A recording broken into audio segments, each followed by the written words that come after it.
everybody, Jeremy Cordeaux here, Peter Clayton behind the camera, the Court of Public Opinion in the garage. And looking forward to tomorrow where we can have a talk. I'll be giving you the telephone number and you can ring in and we'll have a chat at the dining room table.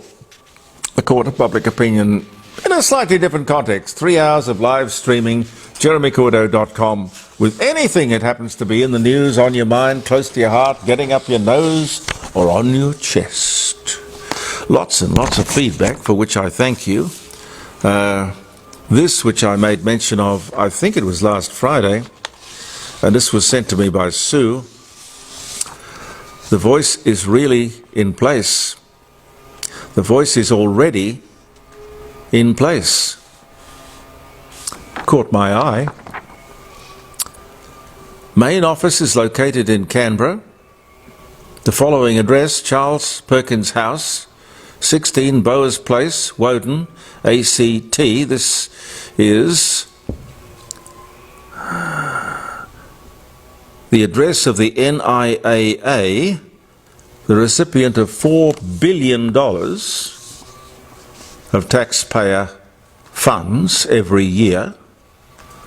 $4 billion out of the $35 billion that is given to Aboriginal causes.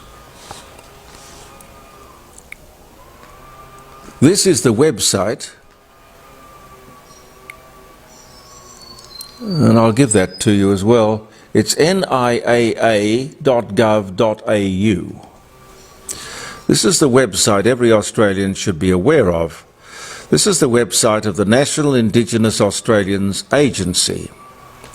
This is a government-funded body tasked with improving, now listen to this, sounds familiar?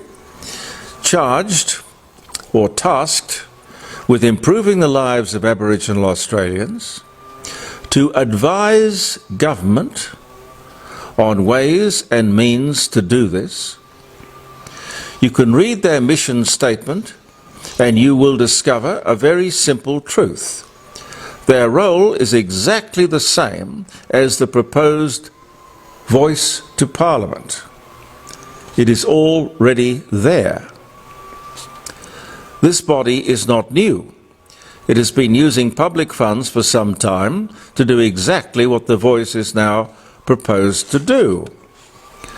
There is not a little, or this is not a little back office, a government-funded sideshow. This organisation has some 1,300 employees. It has offices all over Australia, in every city in the country, and more importantly, costs the taxpayer last year over $4 billion to run.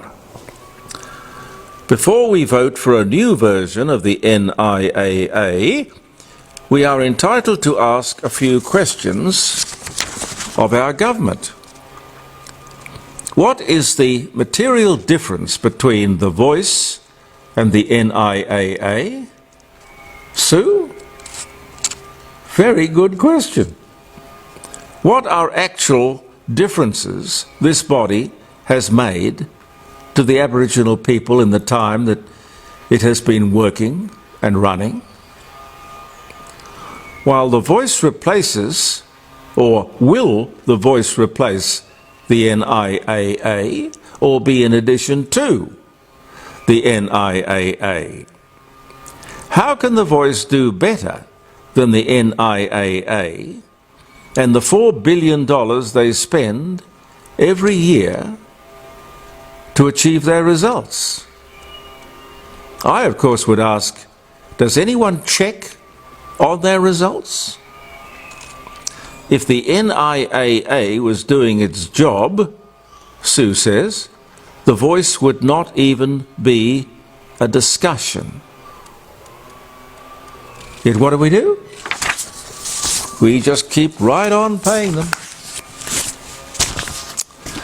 Well, speaking of paying them, a lot of people are worried about the money that this Yes campaign is throwing around. Clearly, a television commercial such as the one they previewed on the weekend, very expensive exercise, very professional. And you have to spend probably, I don't know, I've got no idea what the rule of thumb would be. 10 times what you spent on production to get it exposed on television. The amount of money would be mind-boggling. Maybe $10 million plus production. There's a 1-minute version, there's a 30-second version, there's a 15-second version, and of course there's the big 4-minute version. As I say, very good, very slick, very good. There's a lot of money involved in this exercise. But I'm encouraged by the fact that Australians are not easily fooled. Look at Clive Palmer, for example. Clive Palmer, who spent, I'm told, $60 million. $60 million! And I think he got 1 Senate seat. You know, I was on the air at the time, and I remember the Clive Palmer ads were very thick on the ground. At least 2 or 3 every hour. Then there were the full-page advertisements. You must remember that. All he got was 1 Senate seat. So we are a discriminating lot, ladies and gentlemen. We're not easily fooled. And I'm not particularly worried about this advertising campaign, because you can put lipstick on a pig, but it's still a pig. Prime Minister, think about it. You can put lipstick on a pig, but it is still a pig. Now the Yes people have the song. Could I suggest, Pete, you might have a suggestion as well. A song for the no vote. I don't know. Oh, that I hadn't had time to think about. Yeah, I'm sorry, I sprung that on you. No, I had time to think about it. I suggest the song for the no vote, if indeed they're going to make a commercial, I don't know, maybe they're not. I am, you are, we are Australia. Exactly. Yeah. Yeah. We are one, but we are many. The Seekers song. You know it? Great song. I think that is a fine alternative anthem for Australia. I've always thought that. Bruce Woodley wrote it, I think, from memory. A song that unites our country, does not divide our country. Truly. I left the garage door open when we came in. Do you think that chainsaw in the background is annoying people? Well, I hope you can't hear it. Anyway, Labor, it strikes me, has essentially driven a wedge between itself and the Australian people. Prime Minister, we're not stupid. Years ago, people voted with their feet to leave the trade union movement. Less than, I think, 13% of Australians belong to a trade union these days. Yet they run the Labor Party. Therefore, they run the government. They run the country. And they're legislating, at the moment, more union control. More union control for them, less freedom for us. The worker must have choices and must have freedom, in my book. I really believe that. We must strive to maintain that. 13% of the population should not be able to tell the vast majority what to do and what to think. It's like the 3% of the population with this yes-no referendum. 3% can't tell 97% of Australia what to do, and what to think, and where to go, and what to do. I saw something interesting the other day. 60,000 jobs are available in rural and outback Australia. That's amazing. I don't know what sort of skills you'd need out there, but I guess that's what attracts the backpackers that we were talking about yesterday. 60,000 jobs available in rural and outback Australia. I sort of come from a generation where if, and it didn't include me, but if you had contacts and you had a bit of money, you'd send the teenage kid on a gap year out to do some jackarooing or some jillarooing. I would have loved that, in a sense. You, Pete? Oh, yeah. Would have been great fun. I wish I had. Yeah, well, I wish I had been, I don't know, better connected or something. Doesn't matter. The Victorians are pushing ahead with a separate law for Aboriginals. I thought I might mention that to you, different to the law that applies to other citizens. Now, this is dangerous, it's racist, and it really should be stopped, lest we become a new Australian version of the South African apartheid system, which of course was condemned around the world. They may sort of shelve that for a while till the yes-no vote thing's gone through, because they don't want to confuse us. Pharmacists, I don't know if you saw it, pharmacists demonstrating in federal parliament on Monday afternoon. They were, in fact, thrown out of the federal parliament for making a disturbance. I guess if you disturb somebody else's means of earning a living, you're going to have an argument. All of this is strangely similar to the Qantas Qatar issue. Forces brought to bear to keep it cosy for Qantas. God, you can't have cosy arrangements when you have to really, as a government, look after the people. Someone else flying into Australia, lowering airfares? Oh, the government should have embraced that immediately. But the government didn't. I think it had a bit of a conflict of interest. The government seems to have a similar problem with the pharmaceutical profession. Pharmaceuticals. Saving people money should not be controversial. I fail to see the argument from the Pharmacy Guild. Okay, so instead of going in every month to get a prescription for 30 days, one can go in and get one for 60 days. I think it makes perfect sense. What's the problem? Is the pharmacy doing twice the work? Well, if so, they should get twice the dispensing fee. If not, they don't. Pretty simple. I save my shoe leather and save...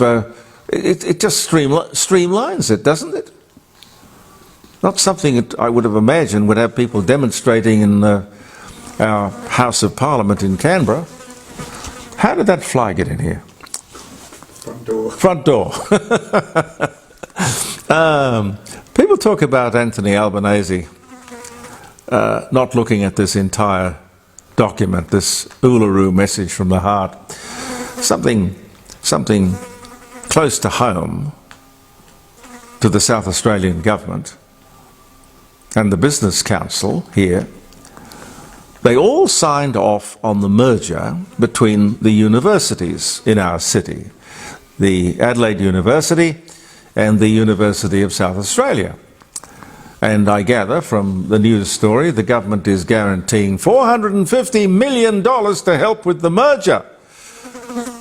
And listen to this, all without the government or the business leaders, all without them even looking at the documents which detailed what was involved and the business plan. Now, this is blind trust? Or are they simply blind fools? I really don't know. I don't know. I want to talk to you next week about a lot of these lotteries that they're running. You can't turn a television set on without being hit with a charitable lottery of one kind or another. I want to talk to you about that. Now, Who have we got on to tag our show today? Shall we do the Western Australian? Oh yeah, the Western Australian legislation which was shelved, which gave Aboriginal people this remarkable control over land. And I remember when it came up, I suggested at the time that the Prime Minister had gotten on the phone to the Premier of Western Australia and said, listen, shelve this. We don't want this confusing people. So they have shelved it, but it is really quite frightening in its implications that farmers can't farm.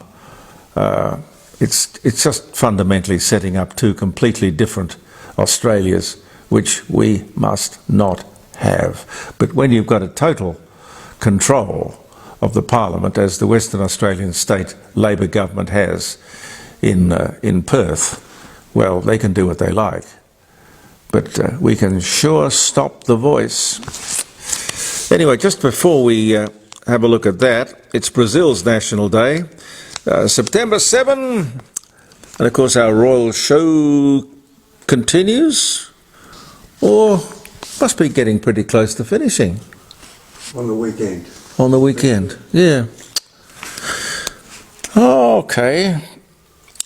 Australia too won the right to challenge for the America's Cup off Newport, Rhode Island on this day in 1983.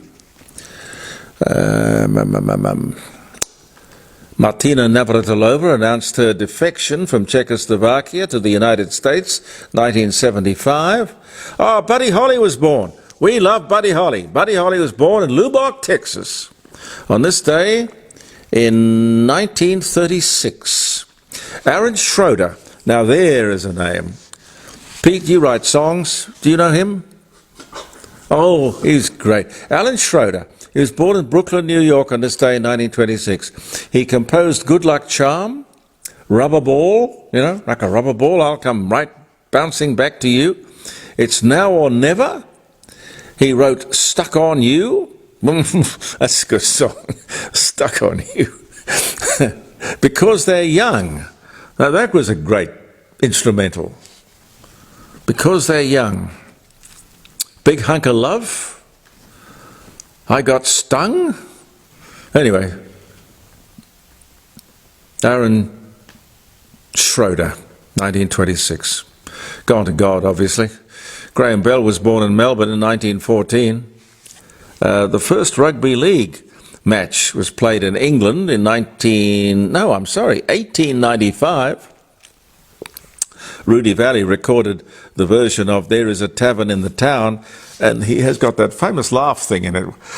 Some people actually call it the laughing song, but it's very good. There's a tavern in the town. There's a tavern in the town. Dum, dum, dum.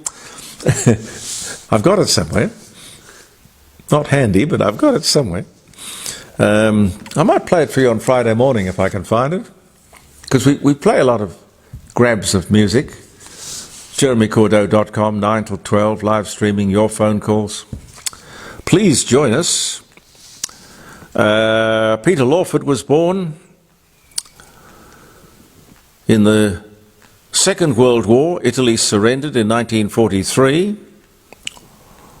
The Italian rifle, it's a bit like the French rifle. I'm French, so I say it against myself. You know how you can tell a French rifle, Pete? Curious. Never fired, dropped once. Well, we are lovers, we're not fighters. Anyway, I'll leave that there. Anyway, happy birthday or happy wedding anniversary if it's a day of celebration. Memorable day for you. Every day is memorable. Have a look at this. A little example of what we should be cognizant of with this upcoming referendum.